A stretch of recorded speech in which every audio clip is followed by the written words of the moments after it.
Well, after spending days in Israel during that country's war with Hamas, a Suffolk church group is finally back home in Hampton Roads. Members of Relate Church flew to Jerusalem for a mission trip. We were at Norfolk International Airport as loved ones of the church members finally welcomed them back home. Dana Smith has a story.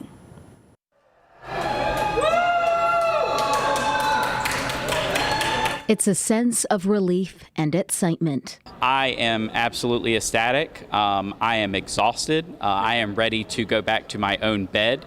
After spending days stranded in Israel, members of a Suffolk church group are now back home in Hampton Roads.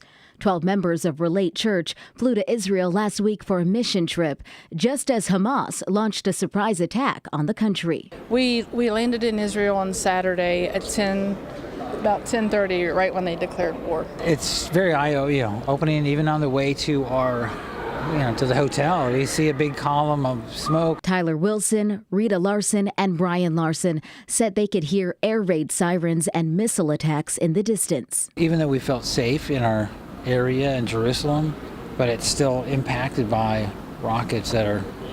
Yeah, you could lay in bed at night, you could hear the rockets, you could hear the booms, and so that was really, really unnerving. Realizing the conflict was escalating, the group knew they had to get out of the country. It was one time the sirens went off and we had to actually take shelter. They had a hard time finding flights. We thought that we were going to be coming back at the right time. Once the flight started getting canceled to America was when we started to get a little worried. Finally, this weekend, the group returned to Norfolk.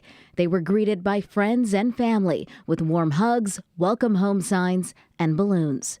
While they're back home safely, they say they know many people back in Israel and Gaza are still facing conflict, and they're urging the community to keep faith. Really continue to pray for peace, just pray for and Israel. Protection over Israel. Israel. Pray for Jerusalem. Dana Smith, 13 News Now. So good to have them back home. Well, the group officially left Israel on Friday.